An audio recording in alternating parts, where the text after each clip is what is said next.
we did today. Get to the championship game after losing the first game, and we just had to expend too much energy. Okay, we'll go to questions, please. Use the raise hand feature for questions.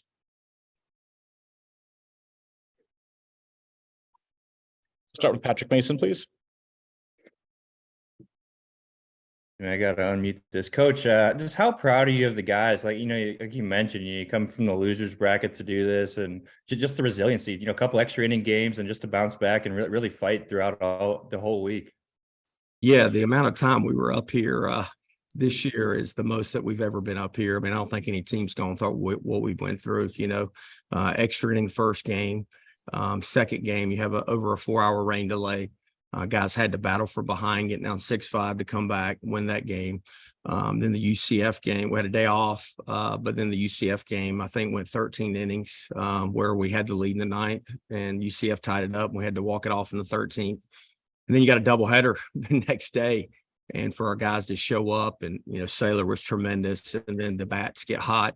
But like I said, today, they didn't, as much as we tried to get them going and to dig deep, they just couldn't find that extra gear. If I had to do it over again, I probably would have played some different guys, which, I just couldn't do because the guys that got us here needed to be on the field.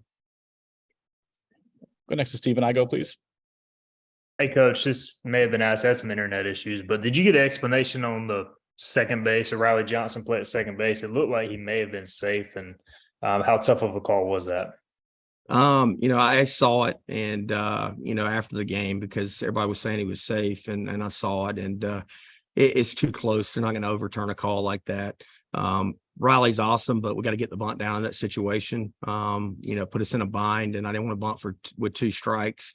But hey, look, if we're going to go down, we're going to go down swinging. And Riley Johnson's one of the best base stealers in the country. And the pitch was in the dirt. The guy did a really good job picking it and made a good throw. So they made more plays than we did. So my hat's off to those guys.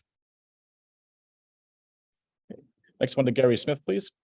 Yeah, Coach, Tulane obviously struggled throughout the year, but they gave you a really tough series in Greenville.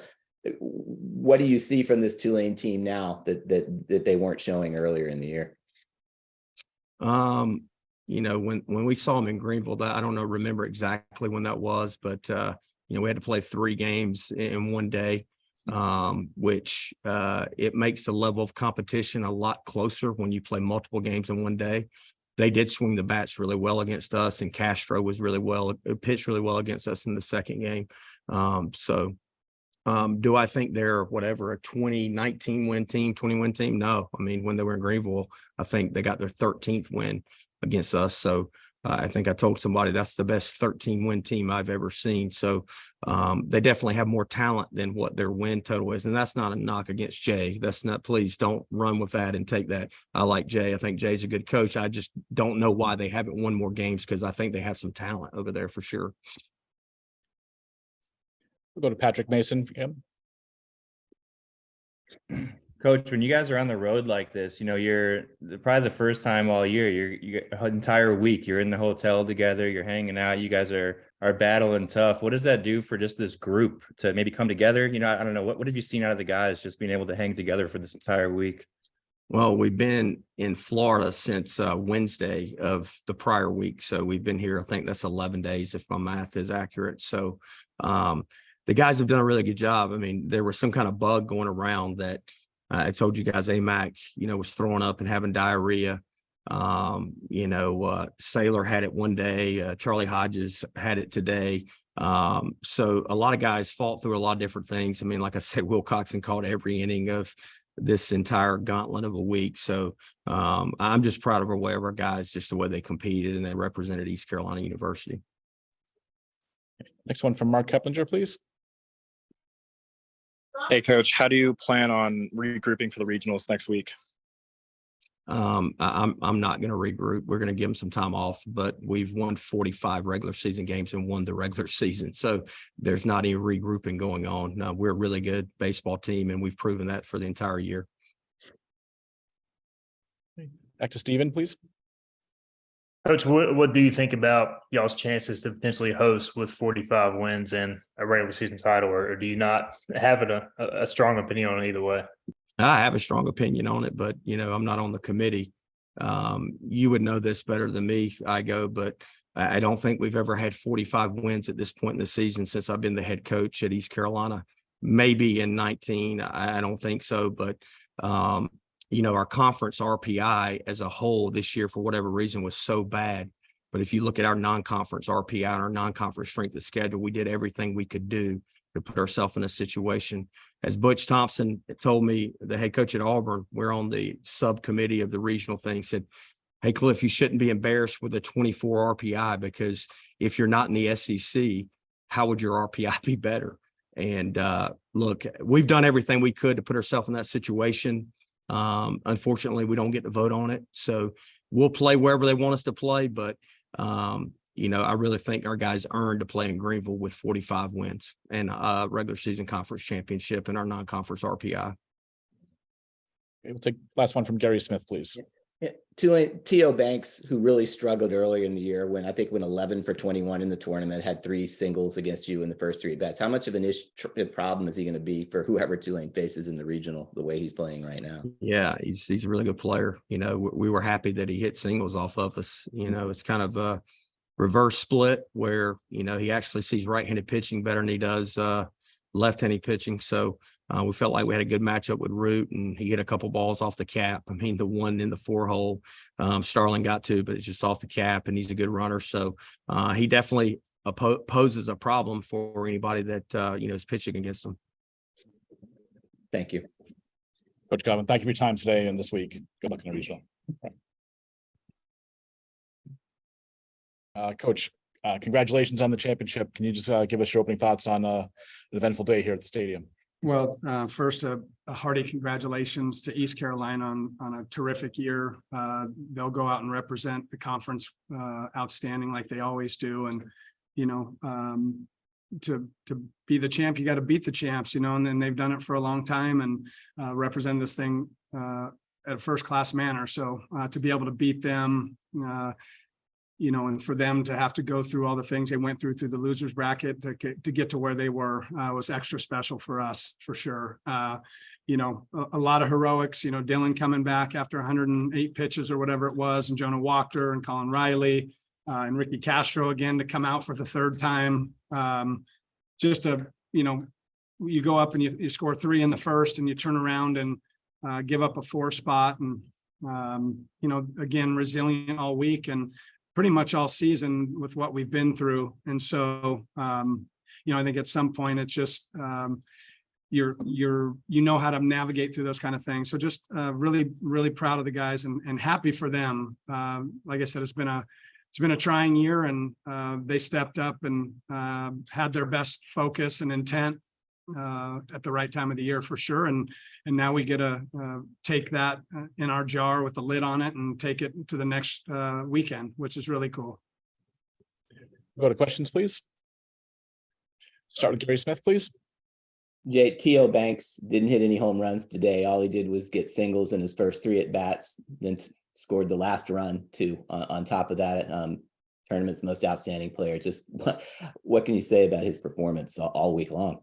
I think the performances spoke for themselves. I mean, he is intently focused, hyper athletic, ultra competitive, a winner in every sense. And so, when he's up there, I think we all feel good. And just, again, the things that he went through early in the year that mirrored our team struggles, for him to finish this weekend off or this week off the way he has is, again, it takes, some of those were solos and, manufacturing himself, but, his teammates got to get on base and allow him to drive them in. So just a lot of great team things. And I'm sure he would say the same, but what a spectacular performance by him and many others.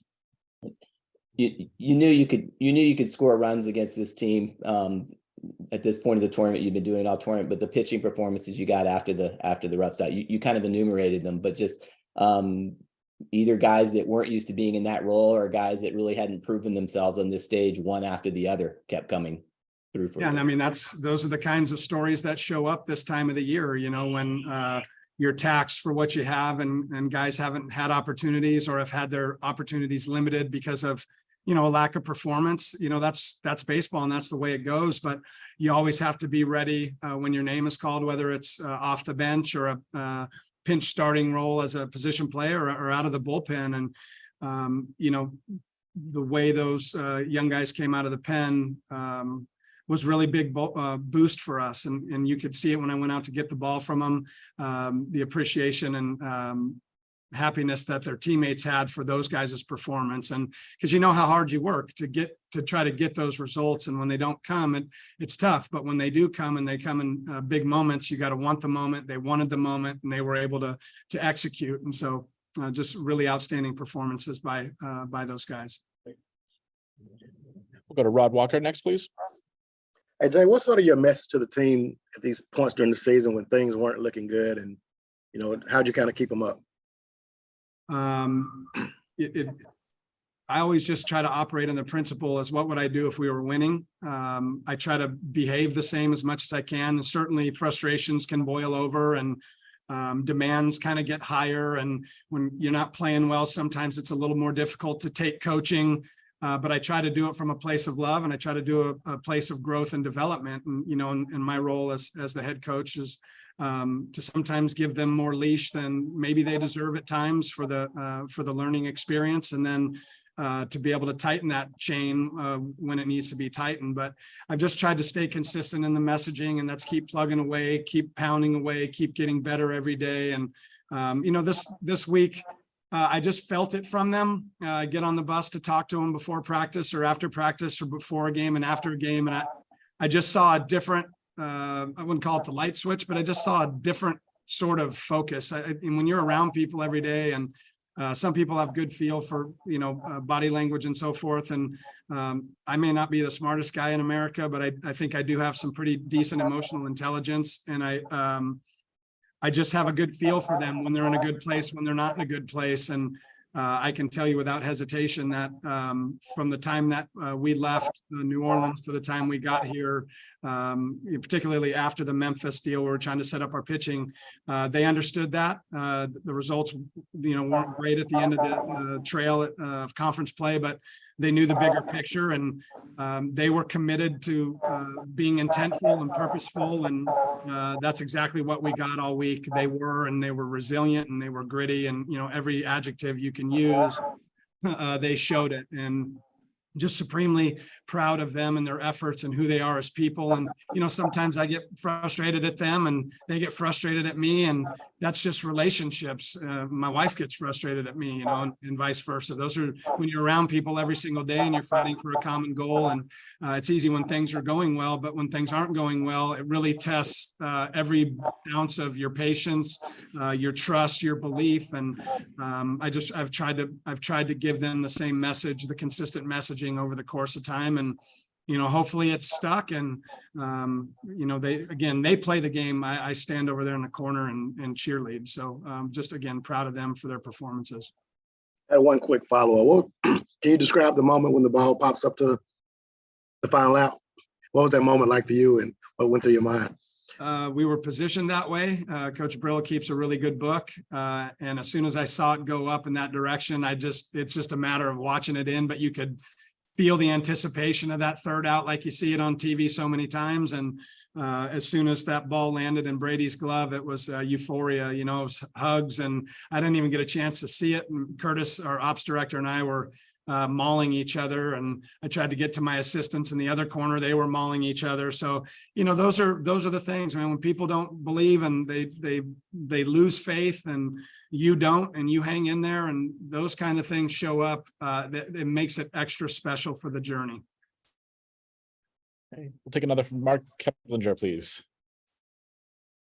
Hey, Coach, I know this season, at least the regular season didn't go quite the way you or any of the players wanted to, but do you feel like, getting this conference tournament championship, is that almost like a vindication of, the job that you did, and also just how talented the players are and how good they can be? Yeah, I mean, again, the players play. I appreciate you saying that, and I appreciate you, Mark. You've been awesome all year. We'll keep this rolling, right? But vindication. I mean, yeah, I mean, you do play to try to prove people wrong, and at least that's kind of my nature. But you know, the season wasn't per se what we wanted, but it is a long season, and as long as there's breath in the lungs, you have a chance to be in the fight. And we had breath in our lungs, and we had to be beaten twice to be eliminated. And when you got kids that believe and want it and have a want, these kinds of things show up. So again, just really proud of the job that they've done. I'm really proud of the guys. Speaking about two guys in particular, Dylan Carmouche and Ricky Castro, I know they're on very short rests, throwing, close to 100 pitches or over 100 pitches for both of them. What can you say about, the two of them and what they were able to do today? Yeah, I mean, we don't get there without those two guys, first and foremost. And then we don't get through that game without their contributions, So when our guys see those two guys on the mound, I know I feel really good about it, and I think they do too. I know they do too. So great contributions from them, and I think they would have lined up to knock me out if we wouldn't have put them in the game. So I wasn't going to hold that back, and at the same time, we weren't going to try to put them in a position where we hurt them or ruin their arms either. And we probably could have ran Dylan back out, but when we had a little lengthened inning and got a little space, we sat him down and just passed the ball to Jonah. So Another one from Gary, please. Two things. One, with Ricky Castro, you didn't have a lot of options with the two Michaels unavailable after pitching late last night, as long as they did. But did you just want a veteran guy on the mound for that type of situation at the end? Because it hadn't gone well for him earlier in the tournament. Yeah, and Billy was down there too. So if we had to go to Billy, we were there, and so we were just ready to empty the tank and do whatever we had to do. If it was Ricky getting 2 outs and Billy come in for 1, or vice versa, then that's what we were going to do. So the job that those guys did, we don't get to that part today without their contributions. And while they reviewed the caught stealing, how worried were you? It was a bang play. So yeah.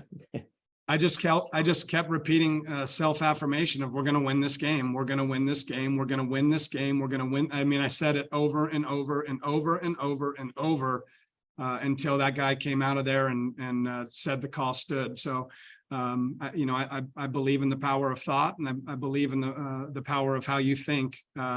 So it's just kind of who I am. Pick the last one from Rod Walker, please. Hey Jay, what's it just gonna be like on Monday? Just getting a chance to sit around the TV and see Tulane pop up on the screen. What's that gonna feel like for you? You feel like, and the players? It's going to be a proud moment. We have a lot of proud alumni that have been waiting for this for a little bit, and they've had to endure our pain too over the course of this. But I can tell you, without their support via text, via email, via phone calls, via stops by practice. We had, Robbie Segadin was out here a couple times this week. We saw him, and without their support, it wouldn't be as sweet, and so it's going to be a real prideful moment for me, particularly because I know how important this program is to not only them, but to a lot of people. There were a lot of great years at Tulane, and so for us to be able to get back into the postseason is very meaningful, and it's meaningful for this program moving forward, and our players having this opportunity to go through this week in this kind of environment and be battle tested that way, but also what we've gone through the season. We get to go on the road, which we've been on plenty. And so for us to be able to see our names pop up on the screen, it's going to be a lot of fun to see that. And, wherever it is we're going, we're going to have our heads down and try to be the grittiest team and get after it. Coach Ullman, thank you for your time today, this week, and congratulations and best of luck the rest of the way. Appreciate y'all. Thanks so much, guys. All right. We'll bring in a couple student athletes here. First, we'll start with Tio Banks, most outstanding player of the tournament. And we can go ahead with questions, please. Start with Mark, please. Theo, after the St. John's series, I talked to Jackson. He kind of said that this is a very talented team, and they're just a little bit away from turning that corner and really getting getting your stride going. I know it took a little bit longer than just after that first series, but do you guys feel like you finally did, and you're finally starting to hit your stride now that obviously you won the conference tournament, but you're heading into the postseason? Yeah, I would say that is the case. I said it yesterday, but I think when you got talent, and then when you put that talent together with everybody's on the same page and everybody knows what they're going for, it's good things happen. Dylan and Ricky, they were on short rest, but they were able to provide a lot of very important outs for you. Can you just kind of speak to them a little bit and their performance today? Yeah, those dudes are some beasts. They got some grit. I'm in pitcher every now and then, but I know like it's hard. I don't know how they do it. I mean, props to them. Go to Gary Smith for the next, please. Tio, what was this team's mindset going into the tournament? You guys played with extreme confidence from the very start. Obviously, you knew you had to win it to keep playing this season. And just how did you get that positivity going after what went on during the regular season? Yeah, our mindset was to win it, as cliche as it sounds, but we just saw that as a new opportunity to start a new season and capitalize on that, and the results rewarded us. There was one pitch today, I think before your third hit, guy hung one, you got out in front of it, your eyes got big, 2 strikes. Maybe earlier in the season you would have struck out. Instead, you just hit a sharp opposite field single the other way. Just how confident are you right now, and how big you feel like was just that swing when you missed an opportunity on the pitch before? Yeah, after that swing, I was just trying to see it deep, and I believe there was runners on first and second. I think 1 out, maybe 0, and I was just trying to do a job. So whether that was get in the air to get the runner from second to third, or drive them over, just something simple, and the result ended up something better, but I'll take that. And were you nervous during the replay review after on the stolen base call in the 9th inning, or you? No, I wasn't. Thanks. Okay, next one from Rod Walker, please. Hey, Tio, congrats on the award. Just kind of what was going on through your mind when the last out as the ball's in the air and you're just kind of waiting for it to come down? Yeah, almost not know what to do. Like, felt like I didn't know what to do a little bit, and then once everyone starts running in, it's just you kind of blank out a little bit. Just everyone's hugging each other. Water be thrown everywhere. Just a great feeling. How frustrating did it get at times this season when the wins weren't coming? And how did you all navigate through that? Yeah, I think it's very frustrating, but I think you also got to understand that baseball's a hard game, and no matter how hard you try, how much work you put in, it can still go the opposite way. But I think if you keep at it, keep faith, keep believing in God, things go your way. And I think as a team, that's what we did, and ended up working out. And my last question, what's it gonna be like tomorrow morning? Well, at noon tomorrow, I guess, sitting in front of the TV and seeing Tulane's name pop on the screen. Yeah, it's gonna feel great. I think we're gonna get some sleep first. It was a quick turnaround today. Theo, thank you. Congratulations. Thank you. Okay, bringing in pitcher Jonah Wachter. And we can start with Rod Walker if you're available. Okay, yeah, I think my hand was just left up from last time. But right. No, that's fine. Just kind of describe the moment of, when the last out happened and getting to celebrate after all you all went through this season. It's indescribable. Just pure happiness. Just being with everyone. This group, we were all resilient, and we wanted this so bad. And I think that it just paid off, and I can't even put it into words. Go to Gary Smith for the next, please. Jonah, like a lot of the bullpen, you'd struggled for a large portion of this year, but you came up huge today. Just what was your mindset on the mound, and your how good did you feel like your stuff was today? just try. I just wanted to help my team win.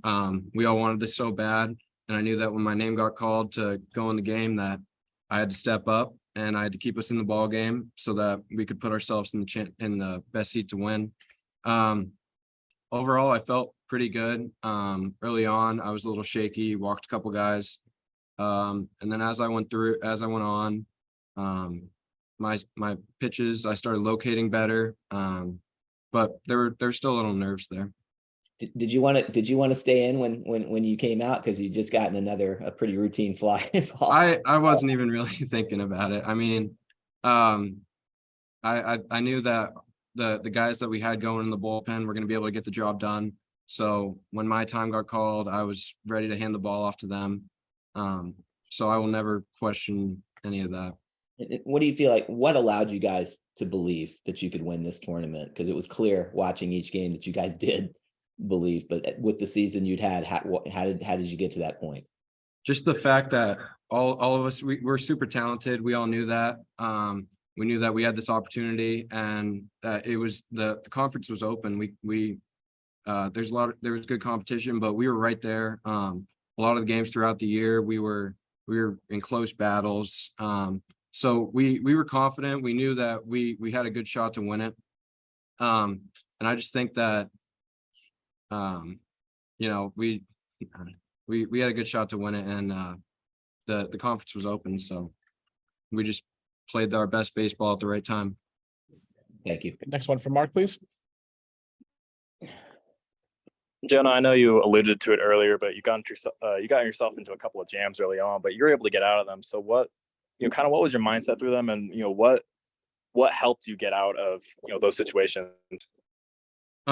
Yeah. So early on in the year, like against some of the first opponents we had, there was I would kind of give in to the pressure, and I would just think back to those times where I would just like give in, and it would just be such a bad feeling of like not helping my team win. So that really motivated me. And I just tried to like bottle that up and use that as like a fuel for my fire. All right. Any other final questions? Jonah, thank you. Congratulations. Thank you so much. Bye.